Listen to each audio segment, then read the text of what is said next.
Are you wrapping cars more than 12 hours a day, every day? Working nonstop but can barely get by?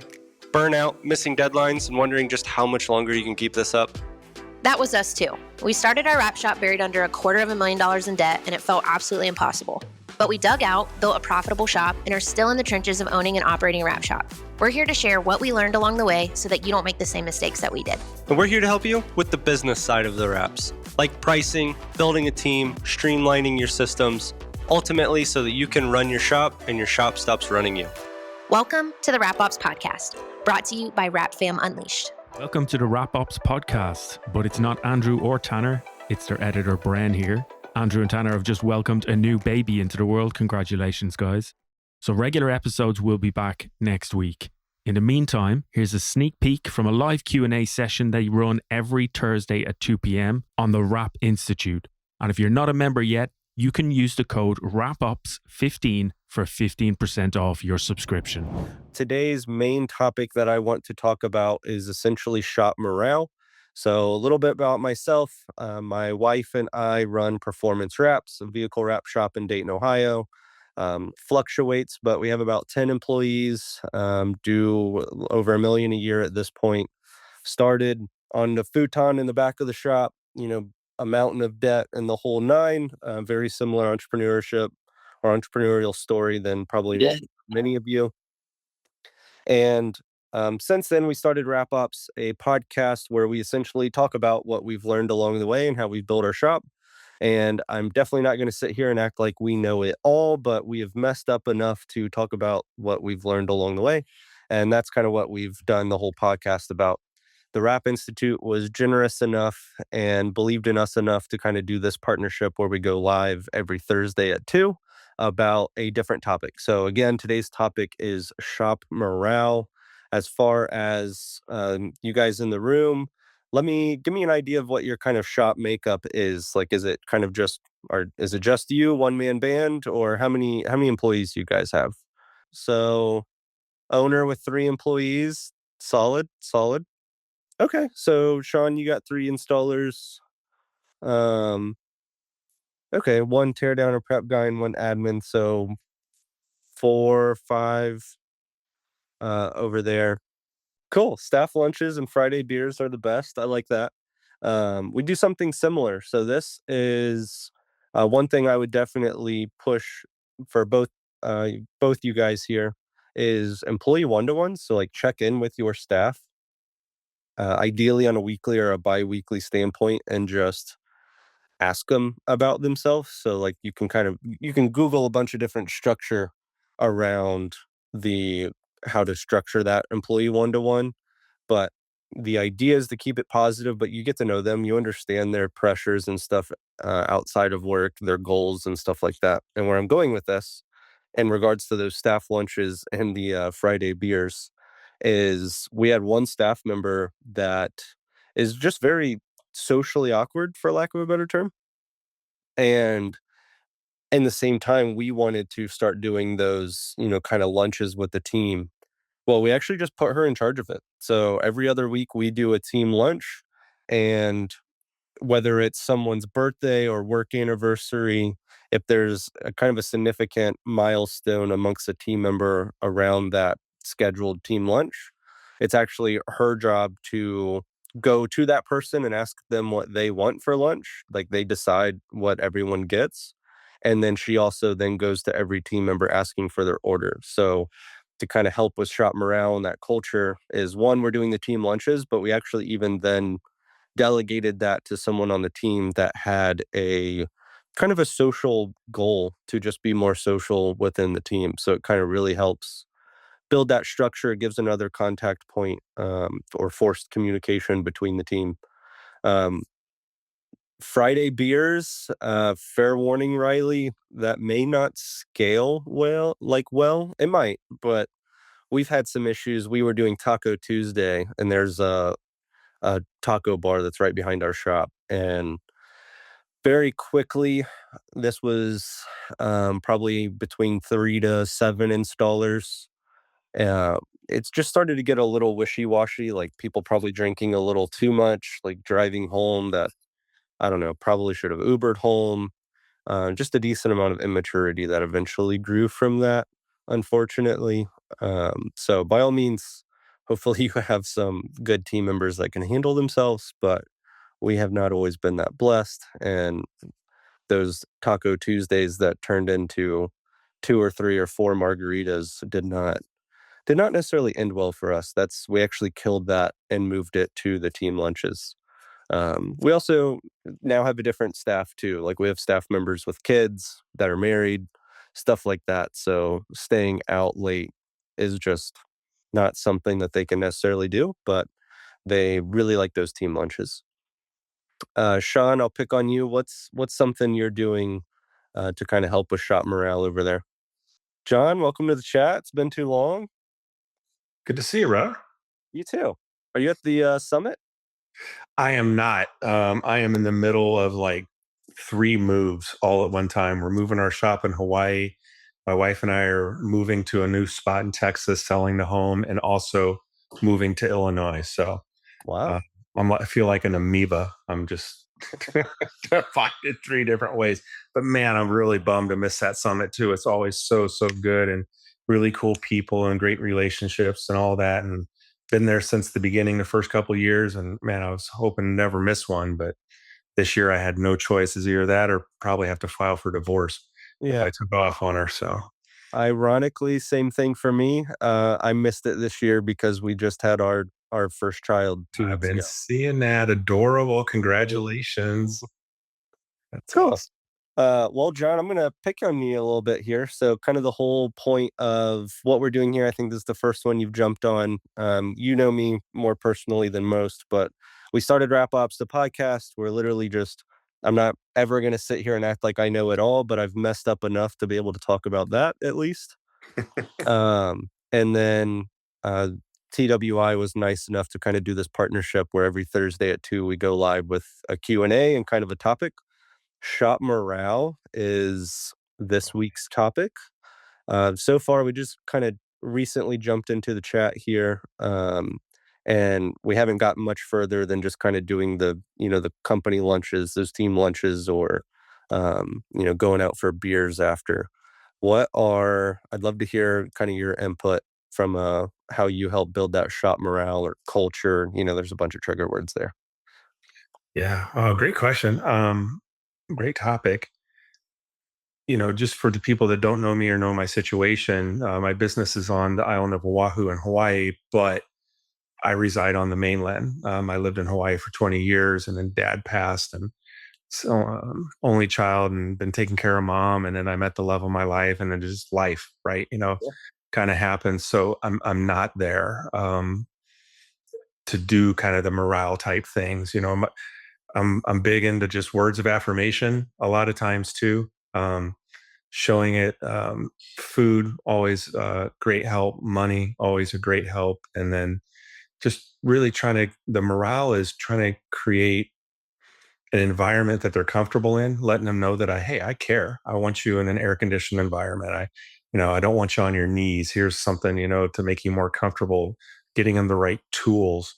Um, more than, oh, yeah, let's go to a breakout room or do something like that. Yeah, we do Christmas parties and stuff, but not so much. I have visions, I have things I want to do.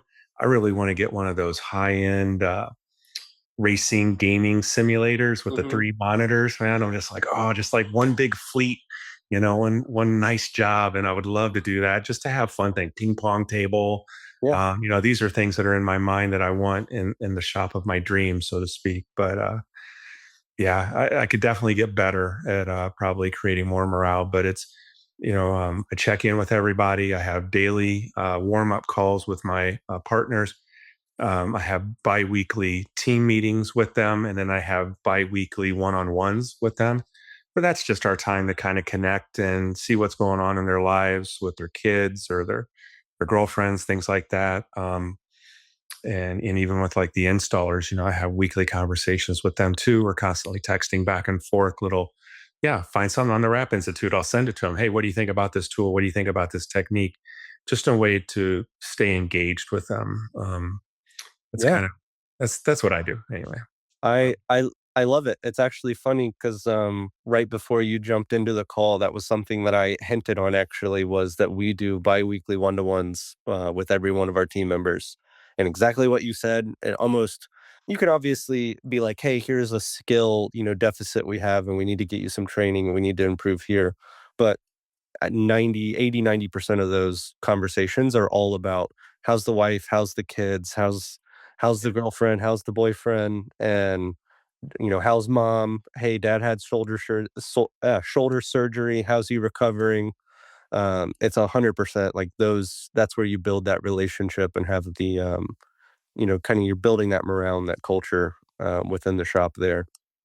My biggest thing is I try to make sure those one-to-ones are always positive. If I have negative feedback or constructive criticism for them, I actually purposely try to make sure I pull them aside close to like the moment in which I notice that there's an issue, not save it for those one-to-ones so that those one-to-ones are always a positive, um, kind of more personal connection point to kind of keep culture and morale high because who wants to feel like that is, going to the principal's office, every other week or whatever. Um, Another thing that I would pull out of there is your words of affirmation. I know that's something that I've personally struggled with and had to get better with is um, I don't know. We all have childhood trauma, so my childhood trauma is perfection is like the baseline, like that's what's expected. So I wasn't very good early on at you know congratulating a team member, telling them they're doing a good job because oh you stayed late to get that job done, like that's expected because of my childhood trauma. Um, where now it's the reverse. I was actually just on a department meeting call right before this, and the lead installer that's kind of holding it down while I'm on paternity leave, I could tell she was just a little off. So I asked her to stay after and just kind of directly asked, like, "Hey, you're off? What's going on?" And she was like, I'm fine. I'm just this is annoying me, and I can tell that you're going to be annoyed." And I was like, "Let me stop you. I've had 2 weeks to be as present of a newborn child dad as I possibly can. I cannot and you have not been blowing me up. Nothing's on fire. Sure, a project might roll over to the next week. No one's gonna die. Who gives a shit? Like, thank you for holding it down and letting me be a dad this week." So to your point of the affirmation, not what I would have done years ago by any means. I would have been very pissed and annoyed that it wasn't, going beautifully. But to that point, that's how you build a culture and shop morale is it starts at the top. Like, doesn't matter how good things are going if John's not giving the affirmations and the attaboys, it's not going to build a good culture. Yeah, that obviously is something from the five love languages. Probably most of us have heard that book. Um, and he made so many books of that, for teenagers, for the workplace. I mean, like every genre he could. Boy, he milked that a lot. Dr. Gary Chapman, if nobody's heard of that, the five love languages. There are obviously ways that, based most of how we grew up, that we want to receive love, and there's ways that we want to give love. There's usually a primary and a secondary for each. And words of affirmation is, my primary, and I do acts of service so that I hear words of affirmation. And that's how it works for me. And one of the things I Yeah. found helpful Uh, too. I would say, John, let me pause you. For everyone else listening, just put into the chat while John continues here. Have you heard of the five love languages? Have you read it? Or are you at least adding it to your to read list? Again, just jump into the chat, should be in the bottom of your screen if you haven't used that function before. Go ahead, John. Sorry. It's great for relationships with your significant other. It's great for your relationships with your kids, and you can apply it to your workplace. So it's so simple, so easy. And one thing I've done to kind of expound on that, I'm sure you've done something similar. We've never talked about it, but is personality profiles. I personally use the DISC, DISC personality profiles, and it's super easy for free. They can take the test. You get a report back. This is their DISC personality. They're maybe conscientious, or they're a driver, or these different factors. I have one on every single team member. So now, ChatGPT can kind of, hey, we got this situation, or this thing that's going on, whatever it may be. you know, based on our personality profiles, how do we get through this? What's the best approach on this project or this issue or something like that? But that also is a great way to know your employees a little bit better, gives you so much more insight on how to phrase things to them in a way that they will hear it.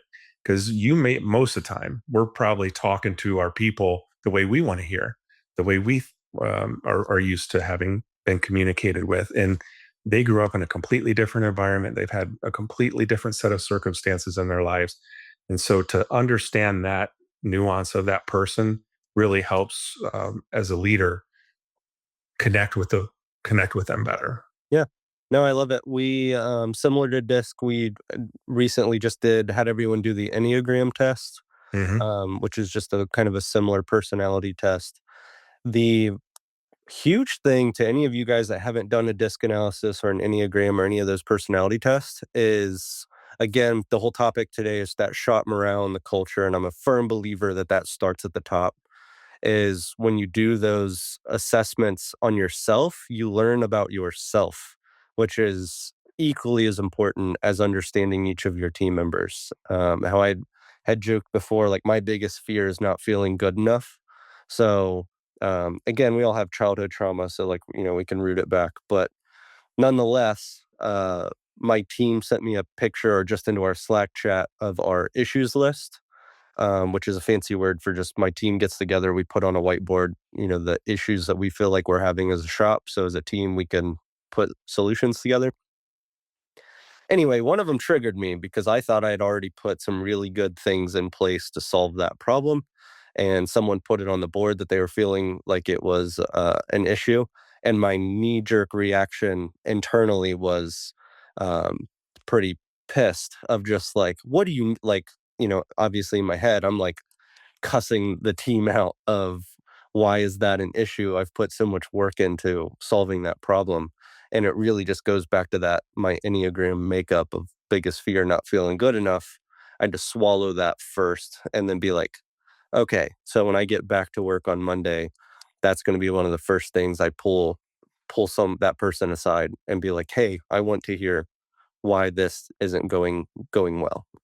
So you kind of have to swallow your own Enneagram or disc profile, kind of learn about yourself so that you can actually show up and be a better manager for everyone else. After years of running a wrap shop, I've learned this. Your supplier should be a partner, not a question mark. That's why we trust Grimco. For over 5 years now, they have delivered on time and backed us when it mattered most. There's enough to manage in this business. Your supplier should not be one of them. Set up your new account today. Use code RAPOPS5 for 5% off your first order with Grimco. Jamie, welcome back. Um, David, is this your first time on the chat? It is my first time. I just happened to be scrolling through some emails and saw you popped up and thought Awesome. I'd check you out. See, and this is pretty interesting because we do disc assessments as well. Okay. I'm a big Tony Robbins Yeah. guy, and so I'm in Alabama. I own a wrap tent graphic shop in Alabama, and we do disc assessments constantly on Okay. all new hires, and every 6 months we do another disc assessment because I got a lot of young guys that work for me, and their personalities change and they go through different things in their lives, and something might be different on that disc assessment in 6 months.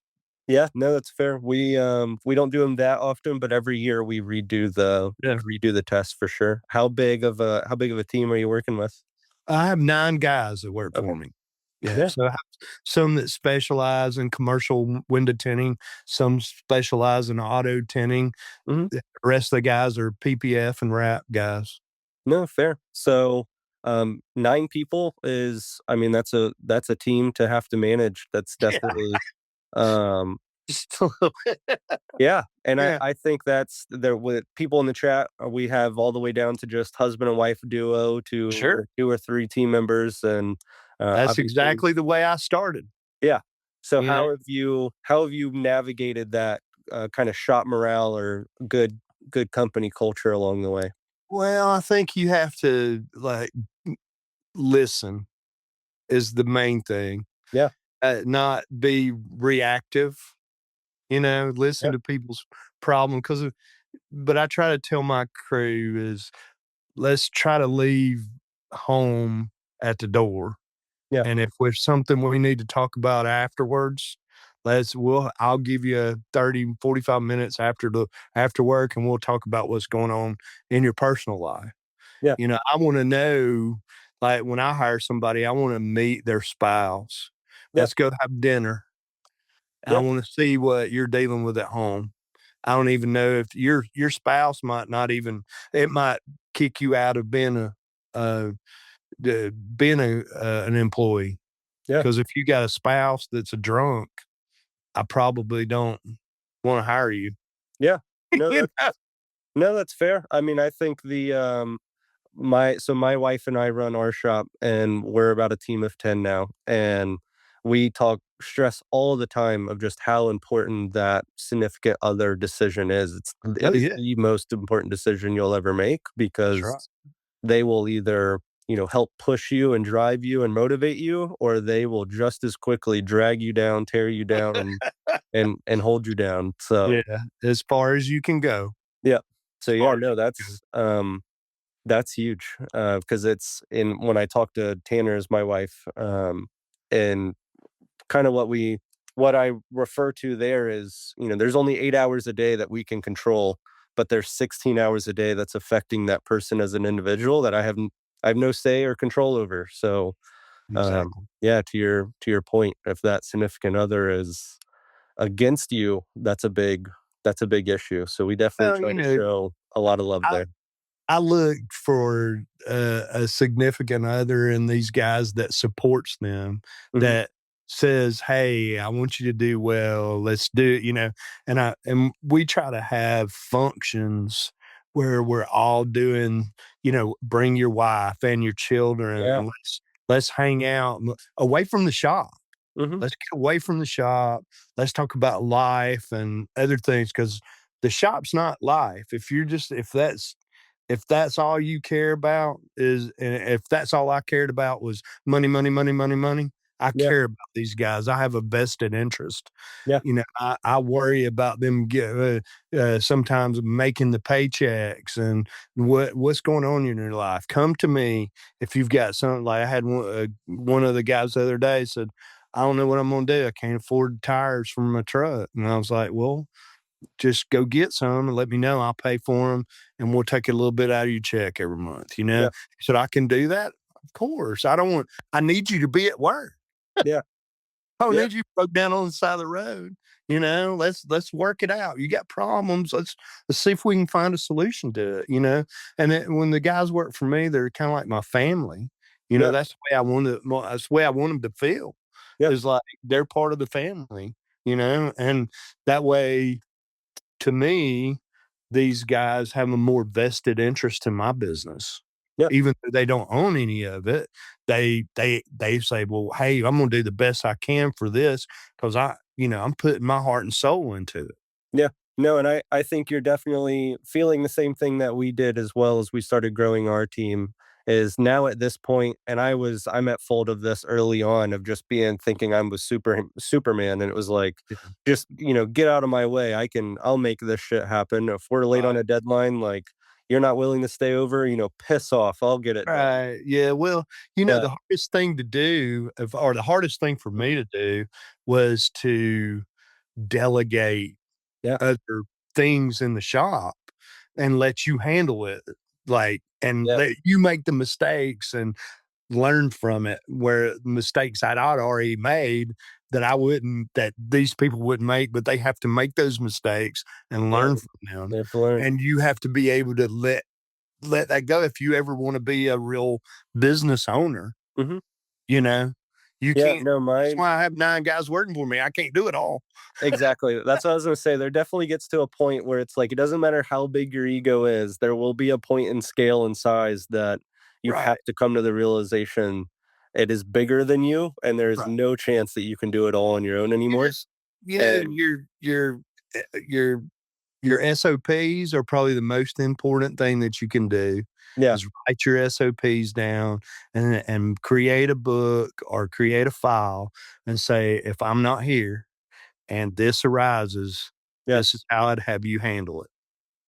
Yeah, no, And that's fair. I actually, and to that vein, we actually bring our how I said earlier, we had that issues list. Uh, sure. we actually bring our team in now at this point to where they are actually helping create their own SOPs for their Right. positions. And like Well, as a team, it'll be like, hey, there's a weak point here. Something's not working right. right. And I try to push, and it's like, okay, so don't just push it on me to come up with the idea. Let's together Yeah. make it work. And it's helped a And ton. that works 10 times better Yeah. than you creating it on your own Hmm.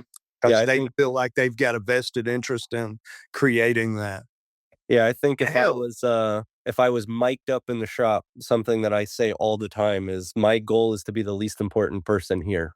right. So that's constantly like, well, what would you do? How would you do it? Even a customer comes in, I'll even tell my front desk, like, hey, when they come in, like, let me know because doing my job as, the owner, when the owner of another, big fleet company comes in, I want to brush elbows with them. I want to make sure that they feel important and heard, but very quickly in that conversation, I pass them back off to my team and be like, "I'm actually the least important person here. I just wanted to say hi." Right. And, Well, Samantha, will take it from here. And that's called working on the business, not in it. yeah, cool. So, Uh, well, I'm gonna pick on you, Garrick. Uh, tell us about yourself. What shop do you have?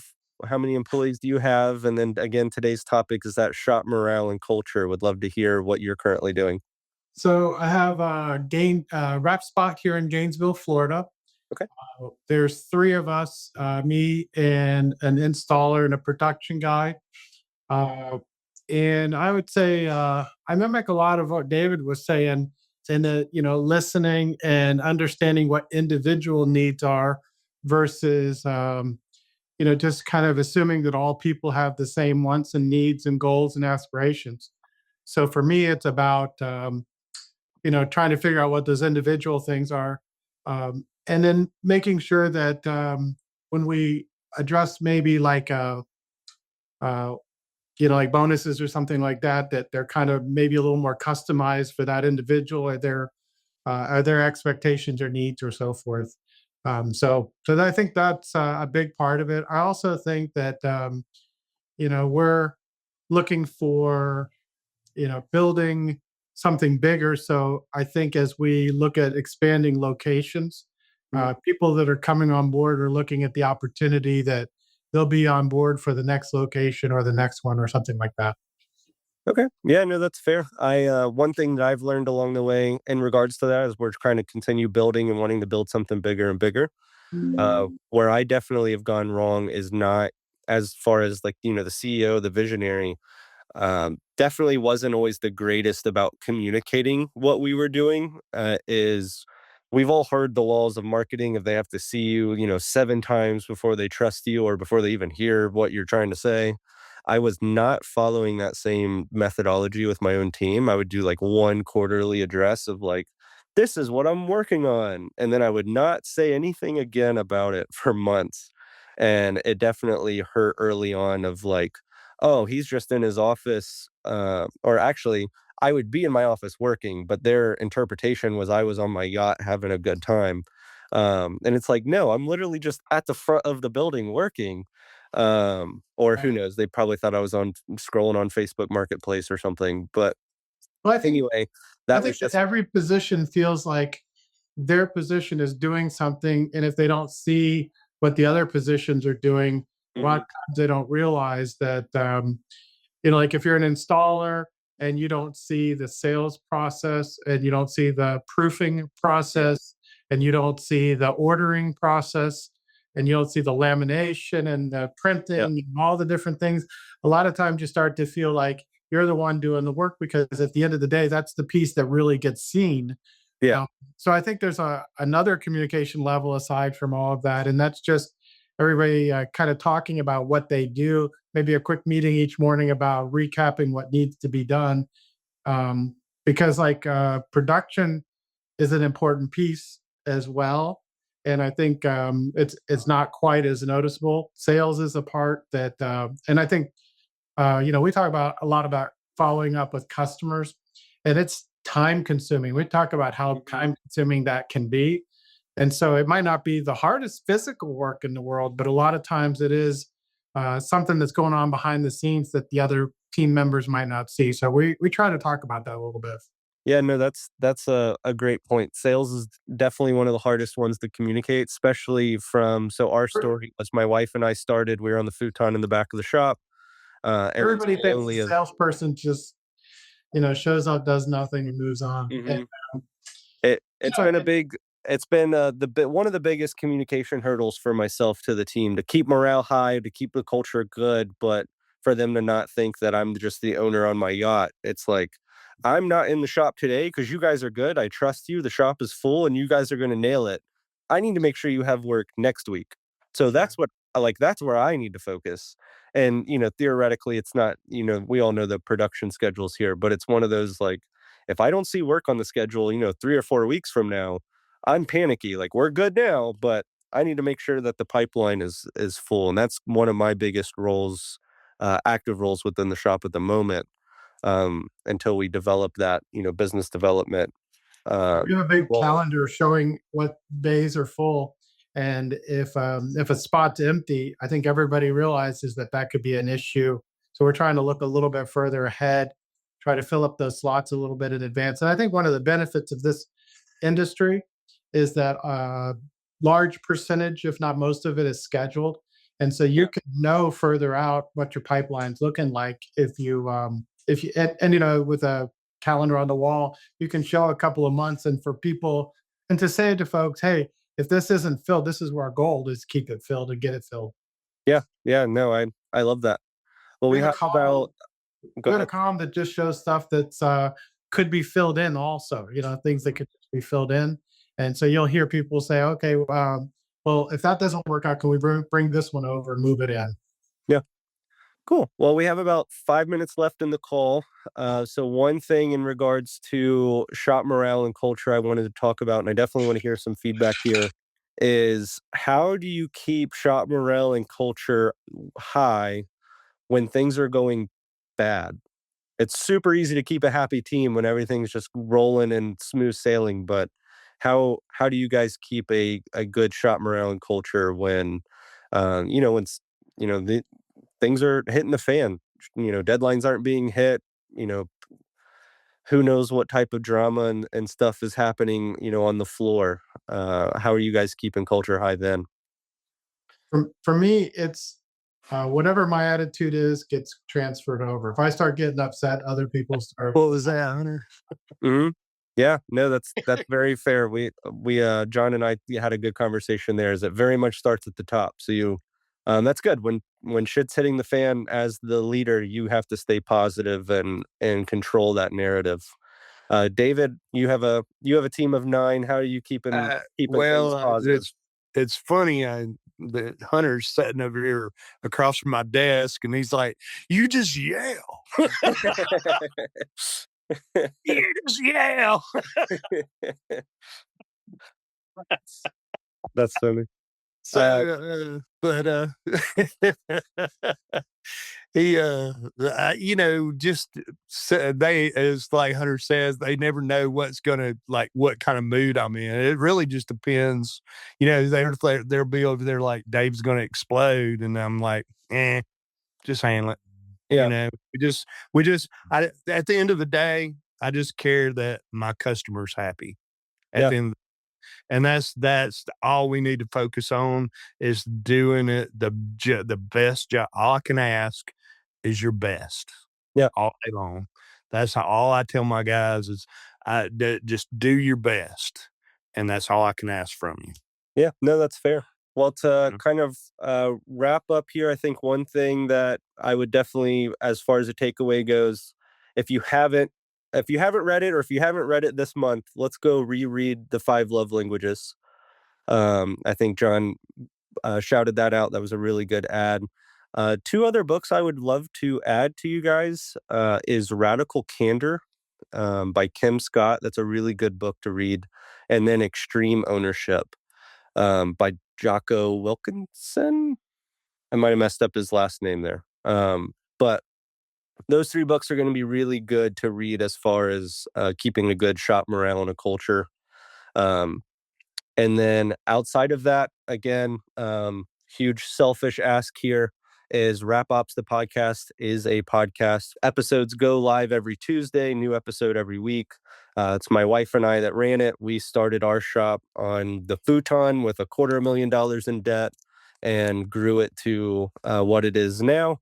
Started Wrap Ops the podcast not because we felt like we knew it all, but we felt like we made every mistake possible. So we started talking about it.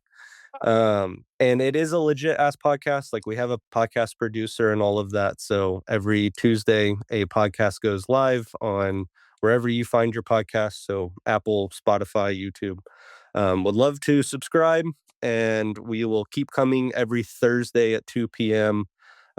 Here for the Rap Institute to have kind of a live Q&A. I will, because I don't know off the top of my head, I will see if I can pull up what next week's episode is going to be about. And as you can kind of see by the format, I try to pick on the people in the room so that we can all kind of learn from each other. So next is going to be just kind of wrap shop services, which will be a fun one. So just kind of those additional services, upsells, stuff like that. So again, thanks guys for tuning in. Have a good week. Have a good weekend.